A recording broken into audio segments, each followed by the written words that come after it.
જ્યારે પેનમાં ઇંક પતી જાય, ખાલી થઈ જાય તો આપણે તેને ફેંકી દેતા હોઈએ છીએ. પરંતુ શું તમને ખબર છે કે આ ખાલી થઈ ગયેલી નકામી બોલપેનના પણ ઘણા ઉપયોગ થઈ શકે છે? જી હા, આજના વિડીયોમાં આપણે એ જ જોઈશું કે આ ખાલી એવી બોલપેનના પણ કેટલા બધા ઉપયોગ થઈ શકે છે. તો ચાલો શરૂ કરીએ વિડીયો. તો તેના માટે મેં અહીં થોડી નકામી પેન લીધેલી છે અને તેના આ રીતના ઢાંકણ કાઢી નાખીએ. ઢાંકણને પણ ફેંકીશું નહીં, તેનો પણ આપણે આગળ ઉપયોગ જોઈશું. આ રીતના આપણે પેનના ઢાંકણ કાઢી નાખીએ. પછી તમારા પાસે જે પણ રીતની દોરી હોય તે તમે લઈ શકો છો. મેં અહીં આ રીતની એક મલ્ટી કલરની દોરી લીધેલી છે અને આ રીતના પેનમાં આપણે એક ગાંઠ લગાવી અને દોરી બાંધીએ. જુઓ, તમે જેમ વિડીયોમાં જોઈ શકો છો એ રીતે એક ગાંઠ લગાવી લઈએ. વળી થોડું અંતર રાખી અને ફરી બીજી પેન છે તેને આ રીતે આપણે ગાંઠ લગાવી અને બાંધીએ. જુઓ, આ રીતે આપણે વારાફરતી પેનને બાંધવાની છે. જો ફરી આપણે ત્રીજી પેન લઈશું અને આ રીતે ગાંઠ લગાવી અને પેન બાંધીએ. આ રીતે તમારા પાસે જેટલી પેન હોય ને તેને થોડા થોડા અંતરે ગાંઠ લગાવી અને બાંધી લઈએ. મેં અહીં 5 પેન આ રીતે બાંધેલી છે. ફરી ત્યાર પછી દોરીને આ રીતે આપણે વાળી અને ફરીથી બીજા પાર્ટ પર પણ પેનને આ રીતે આપણે બાંધી લેવાની છે ગાંઠ લગાવીને. જુઓ, તમે જોઈ શકો છો આ રીતે આપણે પેનના બંને છેડે આ રીતે આપણે દોરી બાંધી લેવાની છે. જુઓ, તો અહીં મેં બધી જ પેન બાંધી લીધેલી છે. પછી આ રીતે દોરી જે વધેલી હોય તેને કટ કરી દઈએ. ત્યાર પછી મેં અહીં આ રીતના મોતી લીધેલા છે. તમારા પાસે થર્મોકોલ હોય તો તમે તેનો પણ ઉપયોગ કરી શકો છો. અને અહીં જે આ પેનના ટાંક હોય ને, જે પોઈન્ટ હોય તેના પર આપણે આ રીતે લગાડી દઈએ, જેથી કે સરસ લુક આવે, લાગે નહીં કે આ પેનમાંથી બનાવેલું છે. આ રીતે ટાંક પર આપણે મોતી લગાવી દઈએ અથવા તો થર્મોકોલ લગાવી દઈએ. અને અહીં પણ તમે આ રીતે ઝુમખા બાંધી શકો છો. જુઓ, આ રીતે મેં અહીં 2 ઝુમખા બાંધી લીધેલા છે. હવે આપણે જોઈએ આનો ઉપયોગ. તો આને તમે હેંગ કરીને રાખી શકો છો. ઘરની નાની મોટી વસ્તુ જે હોય તેને તમે આ રીતે લટકાવી શકો છો. ડેઈલી જે વપરાશમાં કામ આવતા હોય તે કપડામાં તમે લટકાવીને રાખી શકો છો. ત્યાર પછી જોઈએ બીજો ઉપયોગ. તો તેના માટે એક બોટલની જરૂર રહેશે. તો આ રીતના મેં નાની બોટલ લીધેલી છે. તેમાં આ રીતે માર્કરથી માર્ક લગાવીએ અને આટલી બોટલને આપણે કટ કરી લેવાની છે. જુઓ, આ રીતે આપણે બોટલને કટ કરી દઈએ. હવે આ પાર્ટ આપણે રાખી દઈએ અને આ પાર્ટનો ઉપયોગ કરીશું. જુઓ, આ રીતે પછી જે નકામી બોલપેન હોય તેને આપણે લઈશું. આ રીતે પેન લેવાની છે અને ગ્લુ ગનનો અહીં ઉપયોગ કરી રહી છું. તમે ફેવિક્વિકનો પણ ઉપયોગ કરી શકો છો. આ રીતે ગ્લુ ગનથી ગ્લુ લગાવી વારાફરતી બધી જ પેનને આ રીતે આપણે ચોંટાડતા જઈશું.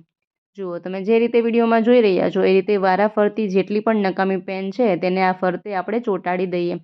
તમે આ પ્લાસ્ટિકની બોટલની જગ્યાએ જે પણ આ રીતનું કોઈ નાની બીજી બોટલ હોય અથવા ડબ્બી હોય તેનો પણ તમે ઉપયોગ કરી શકો છો, અથવા તો ખાલી ઢાંકણ હોય તેનો પણ ઉપયોગ કરી શકો છો. જુઓ, આ રીતે બધી જ પેન આપણે લગાડી દેવાની છે.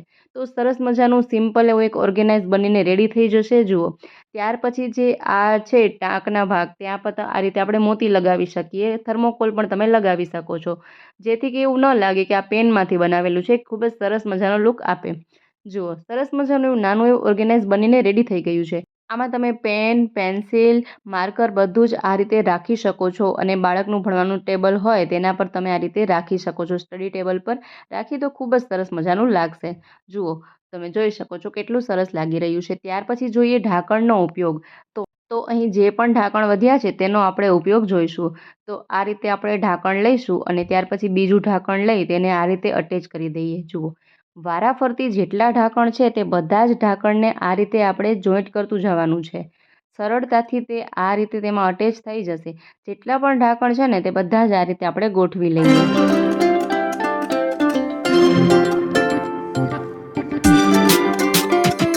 તો અહીં મેં બધા જ ઢાંકણ આ રીતે આમાં અટેચ કરી લીધેલા છે.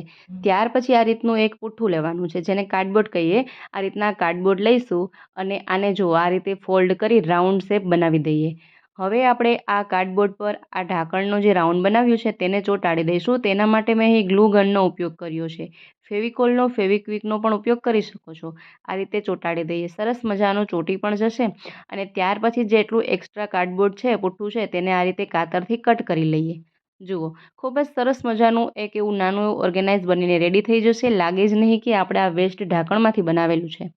આમાં તમે પેન, પેન્સિલ દરેક વસ્તુ સરસ રીતે રાખી શકો છો. એ સિવાય પણ તમે જે વસ્તુ રાખવા માંગતા હોય તે રાખી શકો છો. આ મેં એક જસ્ટ આઈડિયા શેર કર્યા છે. ખૂબ જ સરસ મજાનું ઓર્ગેનાઇઝ બનીને રેડી થઈ ગયું છે. ત્યાર પછી જોઈએ નેક્સ્ટ આઈડિયા. ફરી મેં અહીં થોડી વધેલી બોલપેન છે તે બધી લીધેલી છે, તેમાં આ રીતે કલર કરી લઈએ. મેં અહીં બ્લુ કલરનો ઉપયોગ કર્યો છે. તમે જે પણ કલર તમને પસંદ હોય તેનો ઉપયોગ કરી શકો છો, અથવા તો કલર ન કરવા માંગતા હોય તો તમે એમને એમ પણ પેન રાખી શકો છો. પરંતુ આપણે કલર કરીએ ને તો ખૂબ જ સરસ મજાનું ઓર્ગેનાઇઝ બનીને રેડી થશે. વારાફરતી આ રીતે બધી જ પેનમાં આપણે કલર કરી લઈએ. જુઓ, મેં અહીં બ્લુ કલરનો ઉપયોગ કર્યો છે. આ રીતે આપણે બધી જ પેનમાં કલર લગાવતા જઈશું. તો જુઓ, અહીં મેં બધી જ પેનમાં બ્લુ કલર કરી લીધેલો છે અને આ રીતનું એક બોક્સ હતું તેમાં સુકાવવા માટે રાખી દીધેલું છે. જુઓ, ત્યાર પછી પેન સુકાઈ ગયા પછી મેં ગ્લુગનનો ઉપયોગ કર્યો છે. આ રીતે ગ્લુગનથી થોડું ગ્લુ લગાવી અને બીજી પેન આ રીતે તેમાં ચોંટાડીએ. જુઓ, જે રીતે તમે વિડીયોમાં જોઈ રહ્યા છો ને સેમ એ જ પ્રોસેસથી ચાલવાનું છે. ફરી આપણે ત્રીજી પેન લઈએ, ગ્લુગનથી ગ્લુ લગાવી અને આ રીતે એમાં અટેચ કરી દઈએ. જુઓ, ફરી આપણે ચોથી પેન લઈએ અને તેને આ રીતે આપણે ચોંટાડી દઈએ. વારાફરતી બધી જ પેનને આપણે આ રીતે લગાડતું જવાનું છે.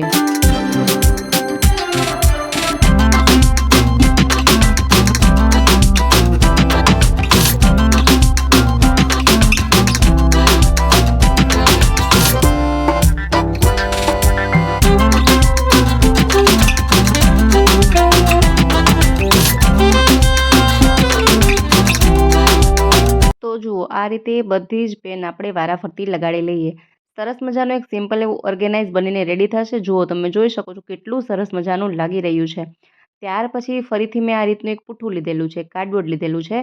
તેના પર આપણે આ પેનનું સ્ટેન્ડ બનાવ્યું તેને રાખી અને તેના માપનું આપણે આ કાર્ડબોર્ડ કટ કરી લઈએ. વધારાનું જેટલું પણ કાર્ડબોર્ડ હોય તેને કાતરથી આપણે કાપી લઈએ.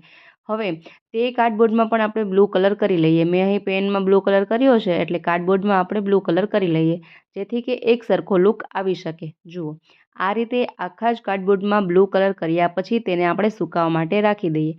સુકાઈ ગયા બાદ તેમાં ગ્લુગનથી આપણે ગ્લુ લગાવીએ અને આ પેનનું સ્ટેન્ડ બનાવ્યું છે તેને આપણે અટેચ કરી લઈશું. તમે ફેવિકોલનો, ફેવિક્વિકનો પણ ઉપયોગ કરી શકો છો. આ રીતે તેમાં આપણે અટેચ કરી દઈએ, ચોંટાડી દઈએ. જુઓ, કેટલું સરસ મજાનું ઓર્ગેનાઇઝ બનીને રેડી થઈ રહ્યું છે. હજી આઈડિયા પૂરેપૂરો કમ્પ્લીટ નથી થયો.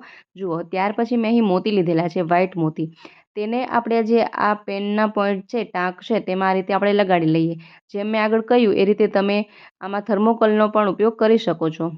એ સિવાય તમારી રીતે કંઈ ડિફરન્ટ કરવા માંગતા હોય તો તમે એ રીતે પણ કરી શકો છો. આ રીતે જુઓ, અલગ અલગ રીતે આપણે ડેકોરેટ કરી શકીએ છીએ. જુઓ, અહીં આ રીતે આપણે થોડું એક્સ્ટ્રા લુક આપી દઈએ જેથી કે ખૂબ જ સરસ મજાનું લાગે. જોઈ શકો છો કે આ લાગે જ નહીં કે આપણે વેસ્ટ બોલપેનમાંથી બનાવ્યું હશે તેવું બની રહ્યું છે ને. ખૂબ જ મસ્ત એવા આઈડિયા છે. તમે જરૂરથી આ આઈડિયા અજમાવજો. જુઓ, સરસ મજાનું એક ઓર્ગેનાઇઝ બનીને રેડી થઈ ગયું છે. જુઓ, કેટલું સરસ લાગી રહ્યું છે અને આને તમે મલ્ટીપર્પઝ યુઝ કરી શકો છો. આ રીતે તમે પેન વગેરે પણ રાખી શકો છો. તમે ડ્રેસિંગ ટેબલ પર રાખવા માંગતા હોય તો લિપસ્ટિક, આઈલાઇનર, લિપ લાઇનર બધું રાખી શકો છો. કેટલું સરસ લાગી રહ્યું છે. તો આશા રાખું છું આ આઈડિયા તમને ખૂબ જ પસંદ આવ્યા હશે. વિડીયો પસંદ આવ્યો હોય તો વિડીયોને લાઇક કરો, શેર કરો તેમજ અમારી ચેનલ પર નવા હોય તો ચેનલને સબસ્ક્રાઈબ જરૂરથી કરજો.